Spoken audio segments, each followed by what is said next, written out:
श्लोक 13. इदमद्य मया लब्धम् इमं प्राप्स्ये मनोरथम् इदमस्तीदमपि मे भविष्यति पुनर्धनम्. अर्थ, हे आज मी मिळवले आहे आणि उद्या ते सुद्धा मिळेल. आज हे एवढे धन माझ्याजवळ आहे आणि उद्या ते यापेक्षा जास्त होईल.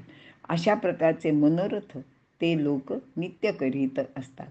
अर्थात इथे आपण आसुरी प्रवृत्तीच्या लोकांचं वर्णन पाहत आहोत. विवरण. आसुरी वृत्तीचे लोक लोभपरायण होत अनेक मनोरथ करीत राहतात. आज आपल्याला अक्कल हुशारीने चलाखी करून लबाडी करून अनेक वस्तू मिळाल्या आहेत आणि धनसंपत्तीसुद्धा आपण खूप मिळवलेली आहे. पण आता लवकरच यात वृद्धी व्हायला पाहिजे आणि ती होईल. व्यापारातून मुलांचे लग्नात हुंड्याच्या रूपाने एखादा नातेवाईक एकटाच असला तर त्याचे पश्चात त्याचे धन आपल्यालाच मिळेल आणि मग ते माझ्याच मालकीचे होईल. आयकर अथवा तत्सम कर चुकून एवढा पैसा मला वाचवता येईल, अशा एक ना अनेक कल्पनांचे साम्राज्य ते मनात नित्य करीत असतात. त्यांचे हे पैसा कमवण्याचे, वृद्धी करण्याचे आणि तो सुरक्षित कसा ठेवता येईल याचे मनोरथ किंवा आपण काळजी म्हणूया ते सततच करीत असतात. यापेक्षा दुसरा विचार किंवा अन्य चिंतन ते कधीच करू शकत नाहीत. त्यांचा लोभ जसा जसा वाढत जाईल तसे तसे त्यांचे मनोरथसुद्धा वाढतच राहतात. मग जाता येता, उठता बसता, काम करताना, अगदी नित्य पूजापाठ करताना ते आपली संपत्ती कशी वाढेल याचाच विचार करीत असतात. देवाची पूजा करताना त्याची प्रार्थनासुद्धा देवाला हीच असते की माझे धनात वाढ होऊ दे. आज छोटेसे दुकान आहे, उद्या ते मोठे होईल. एकाची 4 दुकाने होतील, माझा व्यापार वाढत जाईल. मी आपल्या गावात, आपल्या राज्यात, आपल्या देशात आणि मग पर्यायाने परदेशात सुद्धा व्यापार वाढवत राहील. त्यातून साठणारी संपत्ती, मग त्यापासून मिळणाऱ्या नवनवीन उपभोगाच्या गोष्टी, मोठे घर, जमीन, जुमला, दागिने, हिरे, माणके यासारख्या विविध वस्तूंची खरेदी करीत त्यापासून आपल्याला व आपल्या कुटुंबाला मिळणारे सुख याबाबतची मनोरथे करताना ते अजिबात थकत नाहीत. त्यांना कंटाळासुद्धा येत नाही.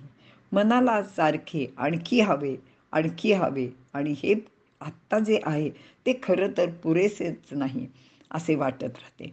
आणि अशा प्रकारचा विचार करणारी अनेक माणसे आपल्या अवतीभोवती सातत्याने आपल्याला दिसत असतात.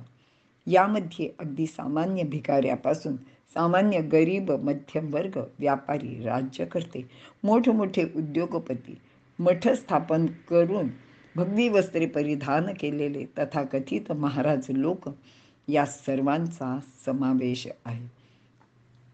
आज समाजात अशा व्यक्तींच्या विविध संघटना सुद्धा निर्माण झाल्या आहेत. त्यापैकी व्यावसायिक, नोकरदार, मजूर, जातीविषयक, शेतकरी, सरकारी कर्मचारी, अगदी राजकीय पुढारी सुद्धा, सामाजिक काम करणारे अनेक लोक यांचा समावेश आहे. या नव्या आर्थिक जातीच आहेत. ते संघटित होऊन प्रबल व प्रभावित होतात. मग त्यांचा समाजाकडे, राज्याकडे, मालकांकडे विविध मागण्या सुरू करतात. एक मागणी मान्य झाली की मग त्यांना दुसरी, तिसरी, चौथी अशी सातत्याने त्यांची वाढ चालूच राहते आणि मग त्यांची त्या सर्व गोष्टी पूर्ण करण्याची जणू काही अहमिका सुरू राहते. अशा या मागण्यांची कधीही पूर्ती होत नाही. ते सतत असंतुष्ट, असमाधानीच राहतात. या संदर्भात हिटलरचे उदाहरण आपल्याला माहिती आहे. जर्मनी माझा आहे, मग मी पोलंड मिळवला आहे, उद्या रशिया, युरोप असे करत करत सर्व जगावर माझेच राज्य स्थापन करीन असे त्याला वाटत असे. तसेच कौरवांचे सुद्धा झाले होते. कारण कपटाने द्यूत खेळून पांडवांना वनवासात तर पाठविले.